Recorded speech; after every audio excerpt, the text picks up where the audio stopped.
And welcome in to another episode of Tiger Territory, part of the Foul Territory Network, Detroit Tigers podcast. I am Kieran Steckley. With me, as always, is a man who knows the right place to keep his tarp. He is Cody Stavenhagen. How are we doing?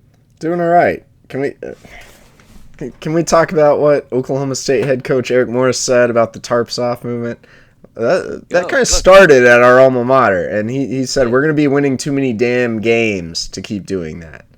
Oh, that tells you my thoughts on it. I agree with his take. Yeah, I guess, it was kind of the story of Tuesday night. We're recording this a couple hours after the Tigers drop a 4-3 game to the Guardians. Obviously, we'll talk about the game. But, part of the social media fad it's made its way to Comerica Park. So we can address it, especially, as you said, it originates basically at our alma mater. I'm not anti-people having fun. I think it will run its course naturally. And those are my thoughts. Doesn't have to be every single game. Doesn't have to be. I don't think it's necessarily a sign of a good game going on the field. At least that's not how it originated. So that would be my thoughts right there. But you know what? Go have fun. Go do your thing. But let's not. It's kind of like, in a way, like the wave. Like, we don't have to do it every game. Like once or twice every now and then, it's okay. But let it. I can't let decide it if it's worse than the wave or not. I mean, the wave is terrible, but at least it's like. I don't know. I'm just going to stop before people accuse me of being no fun. Have fun, but it doesn't have to be every single freaking time. You know what would make the ballpark more fun is if the Tigers won some games. Everyone would be having fun. They wouldn't even have to take their shirts off. Yeah, exactly. And the Tigers, to, I guess, their credit, this was a more fun and obviously more competitive game than what we saw on Monday night. So Tuesday night, like I said, 4-3 game. And look, this game had elements. It's funny. This game had elements of the Tigers we know and the Tigers that we see. And that's kind of how I was feeling watching this game, where it's like you have, all right, Torque, gets a bomb right after Riley, off a lefty starter, draws a walk. Like, those are fun things. You have AJ kind of weirdly in his bag in terms of how he was using his both pitching and pinch hit rotations, to obviously mixed results. You have Hyu Lee almost getting back picked, but it's a bad throw, and then Riley Green scores a run, and Torque hits a home run, but he still gets pinch hit for later in the game for Colt Keith, and all these things happened that was it would have been kind of poetic had they won this game, Cody. It's like, all right, see, this is the Tigers kind of getting back into their feel, but they lost. They got small balled to death basically in this game, and also you were stuck with, because of other decisions, speaking of pinch hitting, with other decisions, you were stuck with Jahmai Jones, I would say, getting more later high leverage at bats than he normally does in a game that he starts. So kind of a lot going on there, Cody, but did it feel progressive, this game, for the Tigers, or is it just another man, they just can't get anything right? You do all these things and you still come up short. Well, it was a better game than the last handful we've seen. There's no doubt about that. I mean, it had become a topic why doesn't this team have any energy? And AJ Hinch said, well, people are confusing a lack of energy with lack of production. He's basically saying if you don't have runners on base, you're not getting hits. How can it feel like there is energy? Now, I somewhat disagree with that. I think the team just looks straight up flat. And when your at-bats suck, you could equate that with lifeless play. The play was not lifeless Tuesday night. So in that regard, A+, check. Tigers even had some good at-bats. They walked 6 times. They had runners on base almost every inning. They didn't get enough of those guys into scoring position. And then when they did do that in the late innings, they just didn't get the breakthrough hit. That was really the only. I mean, we can go over the lineup or the pinch hits or a couple. There's still some mistakes. Matt Vierling getting doubled off on a soft line drive is actually pretty costly. Even tough play at the wall, but Winslow Perez, didn't make a catch that I wonder if Matt Vierling or even Kerry Carpenter might have made. There were still some things that you could look at and not like Cater Montero walking some guys, but It was a better brand of play. You were right there. You just didn't get the good hit or the big hit, the breakthrough hit. But when you've lost now 12 of 14, I don't think it feels a lot better. I think it almost feels worse because you're like, damn, we did a lot of the right things. Like the process was pretty good, and you still walk away losing. Yeah, that's how I felt about it. Well, how does the team feel? So we haven't done a vibe check in a second, and obviously Monday was rough. Today, with some good news actually that we'll get to a little bit later. But Monday was rough, and then today was again one of those things where it had all the elements of like, could it be somewhat of a gritty Tigers win? 12 of 14 is 12 of 14 though, and like there's not a lot that you can look to other than like Riley and a couple other elements of this team to just kind of like hang your hat on. So what's the vibe life in Comerica in the clubhouse, even in the stands, besides the shirtless thing, but like, what's the vibe like right now? Oh, energy in the stands was certainly better. I guess the tarps off thing didn't hurt that, and there being actions, AJ Hinch's point, like runners on base, it just made it seem like a better environment. As far as the team, like I don't know, man. I mean, these guys are working their butts off, so I'm not trying to bash them or anything, but I don't think the vibes are good. Maybe that's just my own perception. Like, my vibes probably weren't great Tuesday, right? It's like, all right, they're on a losing streak. Like, what the hell am I supposed to ask here? Oh, they lost again. Like, not real thrilled about going into this clubhouse post game. So maybe my perception gets distorted through some of that stuff, but I don't say something feels a little bit off in that room right now. I'm not feeling as much closeness as maybe there used to be. Maybe this is what happens when you bring in some veterans, when some of your guys are hurt. The locker room starts to look a little bit different. You have guys different ages, but you wonder, like, are there cliques starting to form? Is there some sort of division we don't know about? And I'm not saying there is. I'm not saying there's anything like terrible happening, but something feels off. I will just throw that out there. Maybe that's the same as the energy thing. Like, 15 guys being on the IL. Like, yeah, well, right. Some of them are there, but yeah. like, how are you supposed to feel good when you're in the middle of a losing streak? That'd probably be a bigger problem if it was sunshine and rainbows in that room. But I don't know. Like, I've covered this team long enough, and the pretty similar group of guys long enough, and something that I don't know. I can't quite put my finger on it, but something's been a little bit wrong, even pre-injury bugs. I just haven't loved the energy. I don't know.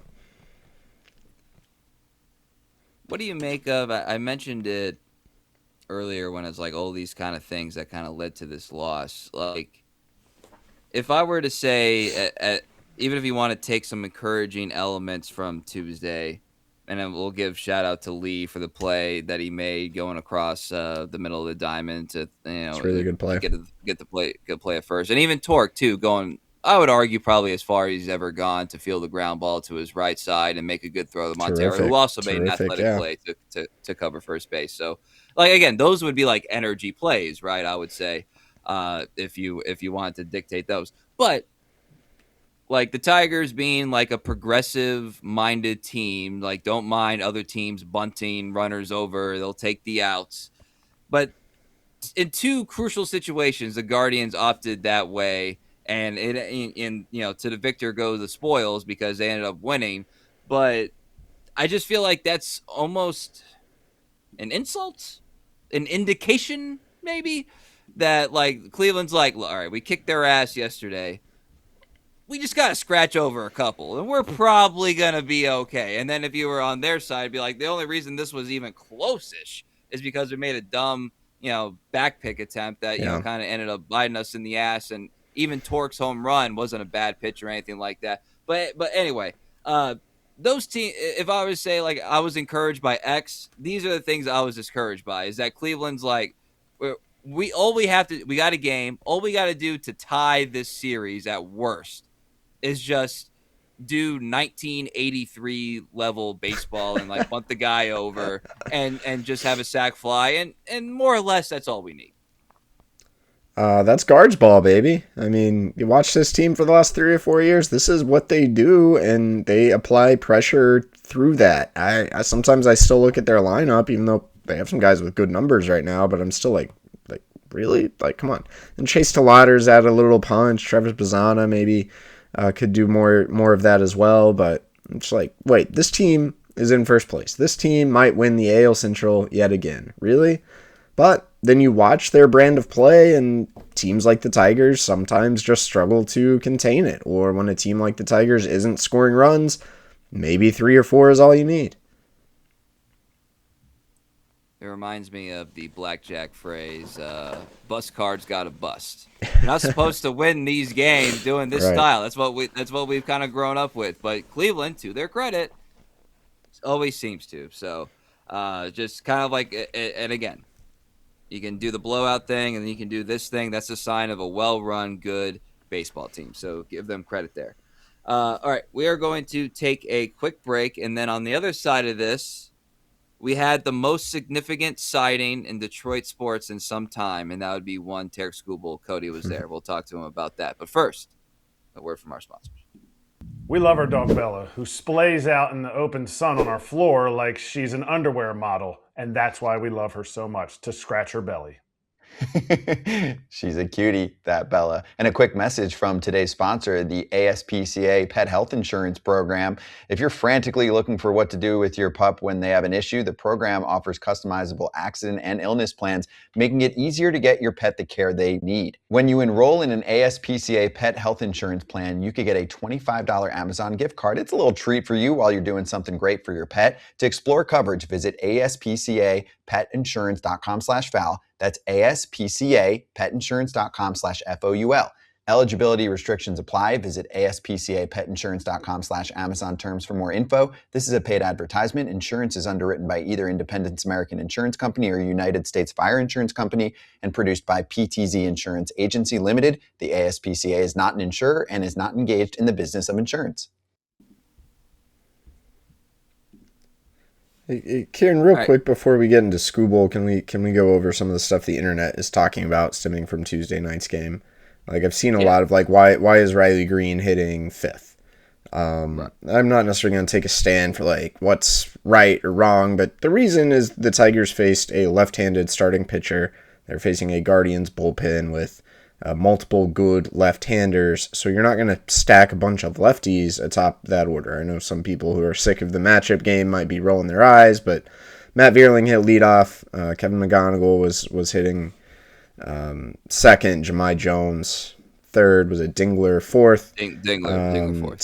So you're putting some righties up there against lefties. Yeah, Riley Green's been really good against left-handed pitching, but you're going to be not putting Riley in a terrific position if you're basically guaranteeing him both at bats against a really good left-handed starter and 2 good left-handed relievers. AJ trying in theory to maximize the skill sets of guys like a Jahmai Jones. It obviously did not work out, but like that is the rationale, and that's not out of the norm. You're just not going to stack a bunch of left-handers against a pitcher like Parker Messick, and then hitting Colt Keith for torque late in that game. That was kind of interesting, facing Hunter Gaddis, left-handed batters, only 13 at bats, but they were like 6 for 13 against him this season. But a year ago, Gaddis had slightly reverse splits. Righties were a little bit better against him than lefties. AJ postgame basically said, hey, look, Torque, he hit the homer off a pitch in. He's really struggled with stuff away, and given the way Gaddis throws, he's probably just going to throw him junk away. So I'd rather put in Colt Keith. You have runners on base. We talked about they needed that breakthrough hit. AJ was really pushing for that breakthrough hit. That, in like it or not, is a higher leverage moment, arguably, than some unknown at bat in the ninth. Obviously, that decision led to Jahmai Jones facing Cade Smith. Terrible matchup in the ninth. I think that's actually like an interesting baseball debate. Should you have hit for Torque there? Should you have saved Keith for the ninth? I don't know. Like, I'm not going to get too worked up about it one way or another, because I certainly understand why you would want to take your shot in the eighth when you have runners on base, when you know what's in front of you. However, it does lead you, and even your initial lineup construction does lead you to a bad Jahmai matchup in the ninth. Yeah, I mean, I get why playing the results, it's kind of tired to Yeah. see, and why, and like over and over again, and obviously a lot of the times it doesn't feel good in the moment, to see it play out. But maybe I've just been like drinking too much AJ Hinch Kool-Aid, but at the same time, I understand like money now is worth more than money in the future, right? So like AJ Hinch is going to play the situation that is actually present, not necessarily saving something for a hypothetical situation that very well may not come to be, or at the very least, like not be relevant. Like the most relevant thing is what's happening right in front of him, and so he's going to play it that way. With obviously you have to have some flexibility later in the game. Everybody understands that, but it's sort of like it's like this is present. That's make believe. I'm going to anticipate what I'm going to try to do what's best in the present as opposed to what may or may not happen. So I get that, but Jahmai Jones, not surprised. I just looked it up twice. It's only his second game that he's had 4 plate appearances. He did that a little bit more last season than people would remember. I just looked that up too, but it just doesn't look good to have Jahmai Jones facing Smith there in the 9th, and obviously just like a non-competitive at bat, and obviously Stephen Fry is like, yeah, Stephen it's Vogt, awesome. yeah. Vogt, I'm sorry, that's my bad. Vogt is just like, yeah, I'll take that every day. So It was interesting. Vogt in a way managed that game to keep both Zach Short and Jahmai Jones in it at times by going to Eric Sabrowski, lefty, who gets everybody out, and Tim Herron. Kind of kept both those guys in the game, which is obviously not a great vote of confidence for either Jahmai or Zach Short. Yeah, and I would say that a game that Zach Short plays 7/8 worth and Jahmai gets 4 plate appearances, it's probably not going to bode well for your overall chances, but that's kind of where they're at right now, and I understand the sort of the metaphorical pitches that AJ used there to just to get to that point. So I get it. It doesn't look good. It doesn't feel good, but I understand the rationale there. All right, speaking of rationale, if you want to say good rationale, Tarik Skubal, not only is he in Detroit, that was the big news of the week, but he also threw a bullpen. That was another good news. And he spoke to the media. So like all the things that like you would think if someone's going to be out long term are not occurring have occurred for Tarik Skubal. So the latest update has to be encouraging. So I just want to kind of take us there, Cody. You saw him warm up. You didn't see the bullpen, but you saw him warm up, and then you got a chance to speak with him. So what's the latest on Tarik Skubal, and how's he feeling? Like what can you tell us? It was pretty remarkable just watching him throw, Kieran. I went out on the field and was able to watch him warm up, and he's thrown, from 120 plus feet, and he's not just like soft tossing it, like he's throwing with some conviction, he's throwing with some power. And I was like, oh my God, like this guy had surgery 12 days ago. This is kind of crazy. And I was hoping to watch his bullpen. I thought I was going to get to see it, but you could see the storm clouds rolling in. Someone came and tapped Tarik on the shoulder and basically said, hey, we're going to move this thing inside.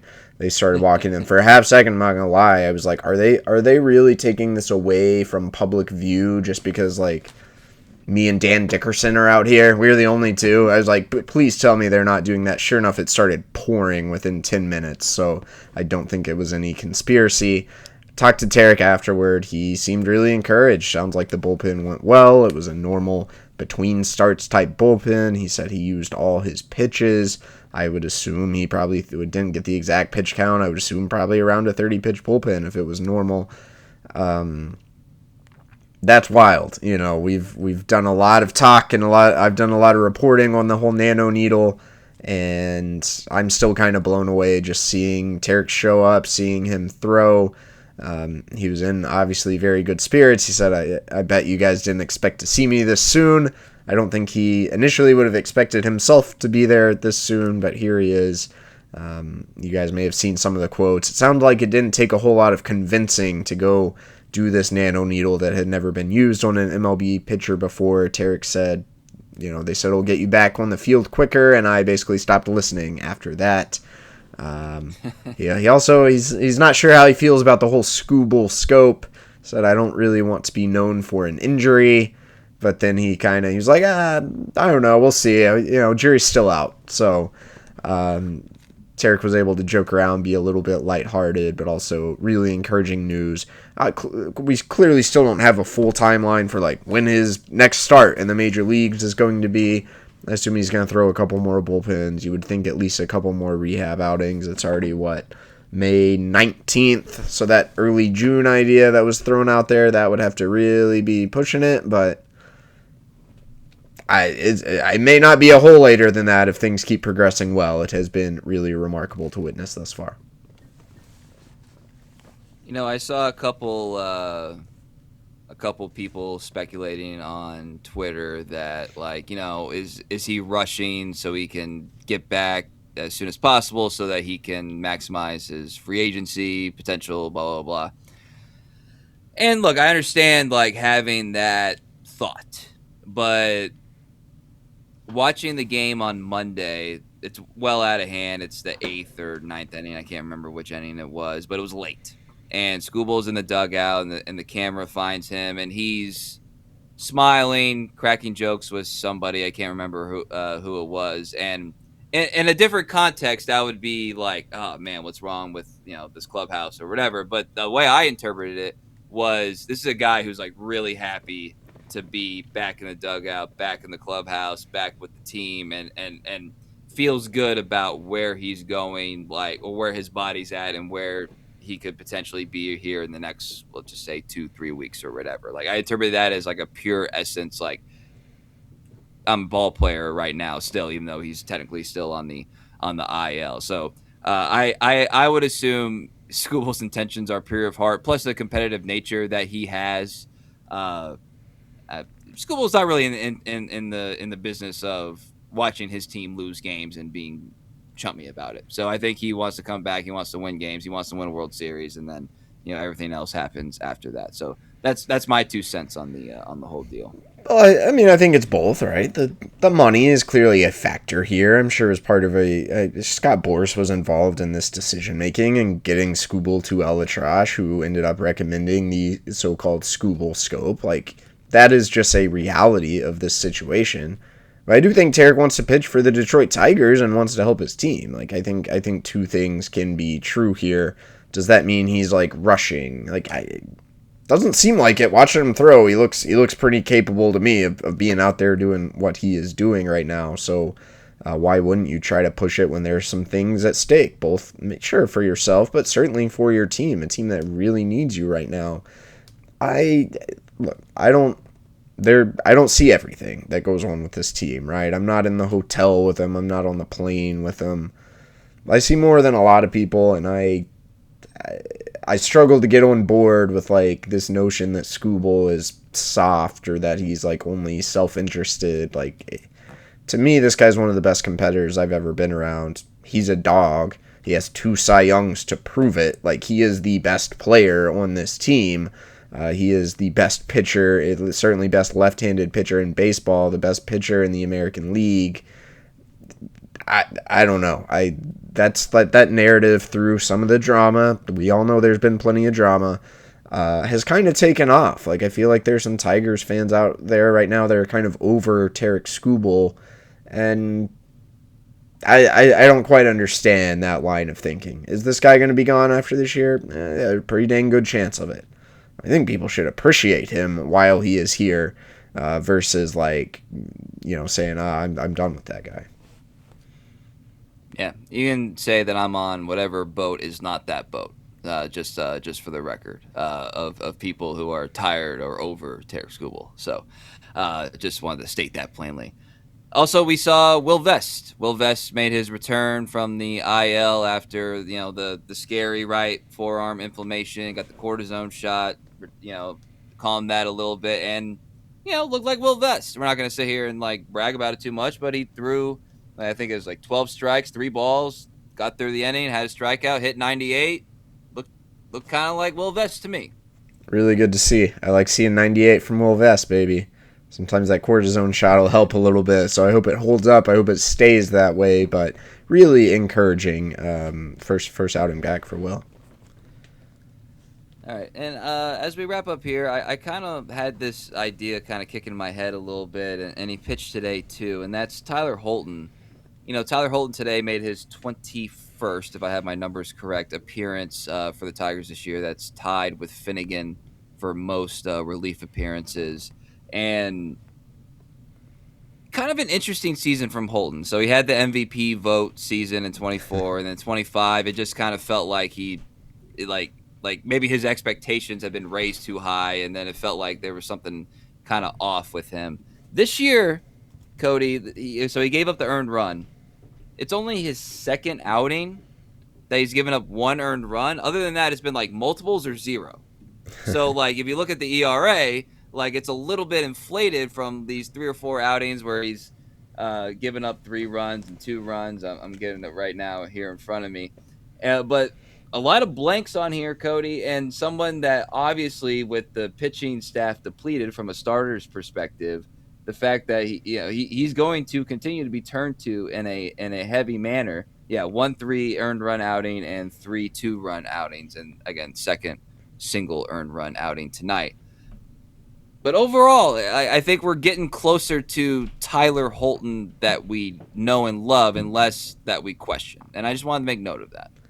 I certainly hope so. I mean, you can look at the numbers and it's pretty clear. Strikeouts, he was never a big strikeout artist, but they're down. He only has 6.7 Ks per 9. Probably more concerning for that type of pitcher. Walks are up, 3.6 walks per 9. He's never walked more than 2 per 9 in his career. And then the BABIP. This is a guy who always had a really low batting average on ball in play. He's sustained it remarkably through 4 seasons, or 3 full seasons. That's changed so far this year. 349 BABIP against him. So some hits are falling. He's walking some more guys. Doesn't have the strikeouts to help with that. Don't love that. His first inning tonight was a lot better, but he got down, I believe, 2-0 and then 3-0, and then had to battle back, which is un-Tyler Holton-like. So I'd like to say he's looking a little better. There may be some signs of steps forward, but I want to see Tyler Holton ahead in counts. I want to see him generating weak ground balls.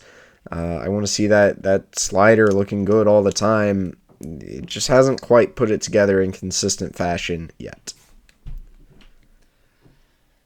Yeah, and again, like no time like the present for him, because again, he's going to continue to be heavily used, and I will say that AJ's not shy about using him, so that's like a twofold thing where I not have that many other great options, but also like there is a certain trust factor there with Holton that feels stronger than it did at a lot of times last year, where we were just more puzzled with what was going on with him. So we'll see how he does moving forward.